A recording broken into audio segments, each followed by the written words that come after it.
इसे चेक कैसे करें, इसके अंदर क्या फॉल्ट आ सकता है और इसमें ऐसा क्या देखना होता है सर, हमें कैसे पता चला है। कई बार जली नहीं होती फिर भी ऐसी काम नहीं करता। तो ऐसी छोटी छोटी जो है कई ऐसी बातें हैं जिन्हें हम एक्सप्लेन करेंगे। ये है हमारे एलजी की फ्रिज की डबल डोर की पीसीबी। ये हमारी वोल्टास, कैरियर, ओनिडा, रिकनेक्ट काफ़ी कंपनियों में आती हैं। ये हमारी रिकनेक्ट में भी आती हैं, ब्लू स्टार में भी आती हैं। कई कंपनियां जो हैं इसे यूज करते हैं। और ये वाला ब्रांड और ये वाला ब्रांड दोस्तों, ये दोनों पीसीबी आज के अपडेट में, मतलब अगर मैं अब की बात करूँ, ये यूनिवर्सल हो चुकी हैं। मतलब जो है मोस्टली कंपनी इन्हें यूज कर रही हैं, फॉल्ट कम आते हैं, चलती ज़्यादा हैं। तो आप कह रहे होंगे कि ये सर ये क्यों बता रहे हैं। मैं इसलिए बता रहा हूँ क्योंकि दोस्तों जो हम आगे बात करने वाले हैं इन ही पीसीबी के ऊपर बात करेंगे, इसीलिए मुझे आपको बताना ज़रूरी है। और ये पीसीबी और ये वाली पीसीबी आपको मार्केट के अंदर और टेक्नीशियन के पास, रिपेयरिंग वाले के पास बहुत कम देखने के लिए मिलेंगी। मोस्टली मॉडल ये चलता है और ये वाला चलता है। और इंडोर की पीसीबी दोस्तों कोई भी हो सकती हैं। ये तो नॉर्मली पीसीबी हैं, इनके बारे में हम बात करेंगे इंडोर की। मोस्टली जो हमें परेशानी जो आती है सबसे ज़्यादा आउटडोर की पीसीबी में फ़ॉल्ट आता है। 90% जो होता है दोस्तों आउटडोर की पीसीबी में फ़ॉल्ट होता है, क्योंकि हमारी यूनिट बाहर होती है, वो उसके अंदर मॉइस्चर आ जाता है, जिसकी वजह से हमारे इसके अंदर जितनी भी असेंबली रजिस्टेंसें होती हैं वो लगी रहती हैं, उनकी वैल्यू शिफ्ट हो जाती हैं। और जो इसके ऊपर माइका लगा रहता है, लिक्विड टाइप का लगा रह जाता है, वो उतर जाता है, जिसकी वजह से फॉल्ट होना स्टार्ट हो जाता है रेगुलरली। तो चलिए अभी हम इनमें से एक पीसीबी ये रख लेते हैं और एक पीसीबी ये रख लेते हैं, बाकी को हम साइड कर देते हैं। और जैसे जैसे आपको इनका सर्किट समझ में आता जाएगा तो दूसरी पीसीबी है जो आपको रिपेयर करना, जो आपके लिए कोई मुश्किल नहीं होगा। पहले हम बेसिक से स्टार्ट करेंगे। चलिए इन्हें नीचे रख लेते हैं हम पहले।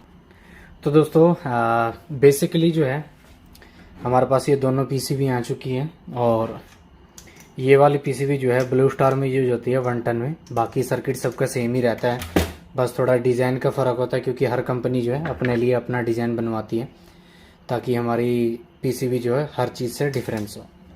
तो चलिए अभी जो है हम सबसे पहले बात करेंगे दोस्तों कि जो है पीसीबी की ज़रूरत क्यों पड़ी कंप्रेशर के लिए। नॉन इन्वर्टर था और ये क्या काम करती है और इसका मकसद क्या है कंप्रेसर को रन करने का। तो मेरी कई ऐसी बातें हैं आप लोगों को समझ में नहीं आएंगी और काफ़ी दोस्त कमेंट करेंगे कि हमें समझ नहीं आया सर, आपने क्या बोला, या आप क्या समझा रहे थे, गलत बता रहे थे, ठीक बता रहे थे। मैं उस चीज़ को मायने नहीं रखता। जिस भाई को समझना है, सीखना है, उसके लिए सिर्फ इशारा ही काफ़ी होता है। तो चलिए स्टार्ट करते हैं। ये आपको देखने में हम इसे पीसीबी बोलेंगे, बट इसका जो काम है ये एक वीएफडी है, वेरिएबल फ्रीक्वेंसी ड्राइव।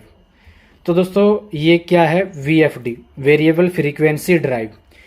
इसका मतलब हम किसी भी सिंगल फेज से 3 फेज कन्वर्ट करना चाहते हैं तो ये वो वीएफडी है। इसे अगर दोस्तों हम सिंगल फेज देंगे तो हमारा ये वाला जो पोर्शन है सिंगल फेज से 3 फेज कन्वर्ट करके हमें आगे देगा, जिससे हमारी मोटर रन होगी। मतलब आई मीन हमारा कंप्रेशर, क्योंकि उसके अंदर भी हमारी एक मोटर ही होती है। बस हमारा थोड़ा बताने का तरीका अलग रहेगा, आपको समझना चाहिए, क्योंकि कंप्रेशर के अंदर भी एक मोटर होती है। तो ये वाला सेक्शन जो है हमारा सिंगल फेज से 3 फेज जनरेट करता है, जिससे हमारे 3 फेज की आगे मोटर चलती है। ठीक है, और अभी हम बात करेंगे सिंगल फेज से 3 फेज कैसे जनरेट होता है, उसके बारे में भी बताएंगे। प्लस पहली बात आपको ये पता चली कि ये कि वीएफडी है।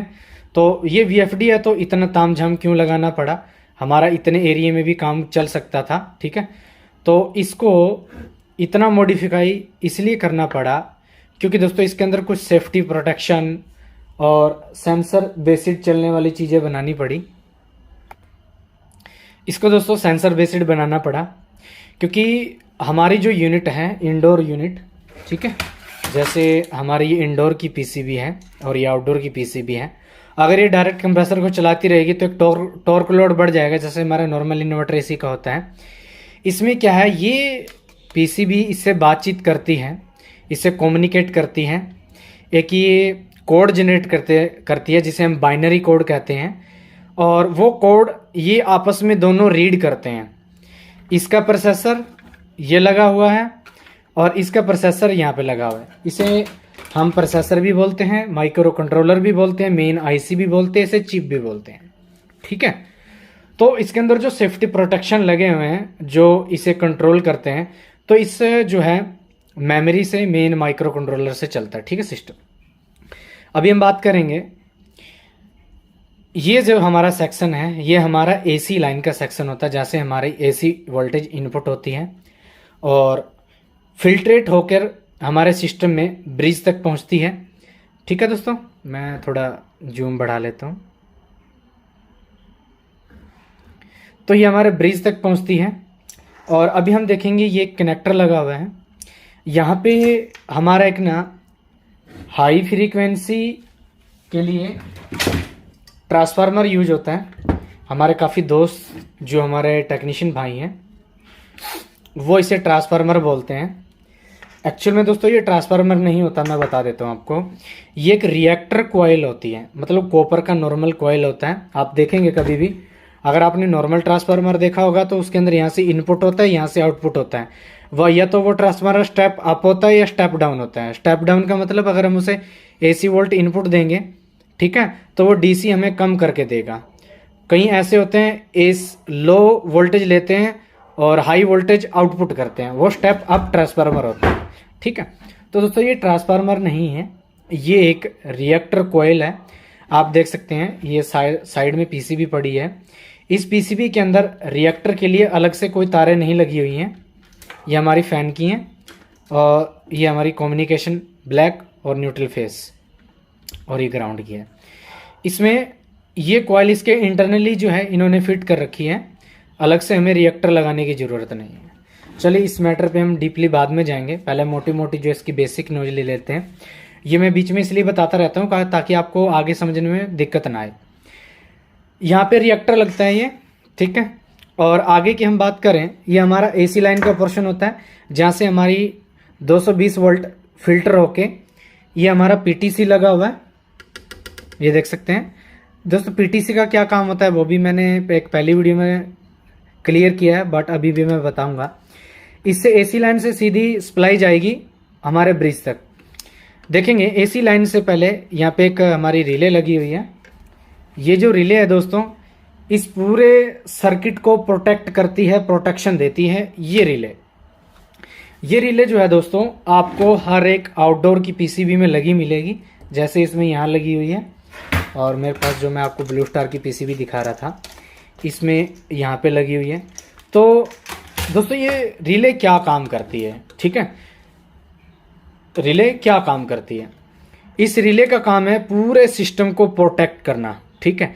अगर हमारे किसी भी सिस्टम में इस पोर्शन में या हमारे इस सेक्शन में किसी भी सेक्शन में कोई भी फॉल्ट होगा तो ये हमारी जो है सप्लाई कट ऑफ कर देगी, पूरा सिस्टम डेड हो जाएगा, हमारी PCB काम नहीं करेगी। ठीक है, इतना एक्सप्लेन हो चुका है। अब हम बात करते हैं ये पोर्शन किस लिए होता है। ये दोस्तों जो हमारा पोर्शन है ये हमारा SMPS सप्लाई है, जो कि हमारे इस मेन माइक्रो कंट्रोलर को, मेन IC को चलने के लिए वोल्ट देगी, हमारे IPM को ऑपरेट करवाएगी। ये हमारा यहाँ पे IPM होता है। अब IPM के भी मैं बारे में आपको समझाऊंगा। ये देख सकते हैं, ये जो है अलग अलग टाइप्स के, अलग अलग शक्ल के चेहरे के IPM हो सकते हैं, कोई भी हो सकता है। तो ये IPM लगा हुआ है, ये IPM को ऑपरेट करता है मेन IC। और IPM को चलने के लिए कुछ इसके लिए वोल्ट चाहिए होते हैं जो इसे ज़रूरी होते हैं। तो ये वोल्ट हमारे SMPS पे यहाँ से जाते हैं, SMPS से यहाँ जाते हैं। अब ये कनेक्टर देखेंगे, यहाँ पे कनेक्टर ये हमारा DC फैन मोटर का है, इसके बारे में अभी हम बात नहीं करेंगे, मोटी मोटी चीज़ें हम समझेंगे पहले। अभी हम बात करेंगे ये वाला सेक्शन किस लिए होता है। ये थोड़ा सा मैं PCB को उठा लेता हूँ। ये सेक्शन जो हमारा क्या काम करता है दोस्तों, ये हमारा सेक्शन जो है कंपैरेटर, ये ICयाँ हैं। और आप सीधी देसी भाषा में जो है बोलेंगे कि ये एक मास्टर लगा रखा है, ये मास्टर ICयाँ हैं जो कि हमारी AC वोल्टेज को, जो कैपेसिटर पे DC वोल्ट बनते हैं उसको, ठीक है, और हमारा जो IPM के अंदर सिस्टम चल रहा है उसको, जो एसएमपीएस के हमारे वोल्टेज हैं उसको। ये सबको सेंस करके हमारे मेन माइक्रो कंट्रोलर को कमांड देते हैं कि हमारे डीसी वोल्ट ओके हैं, एसी वोल्ट ओके हैं, इधर से सिस्टम ओके है और आप जो है कंप्रेसर को रन कर दीजिए। ये हमारी कंपैरेटर आईसी हैं, ठीक है। इन्हें कई हमारे दोस्त एम्पलीफायर आईसियाँ और कई नामों से इन्हें जाना जाता है।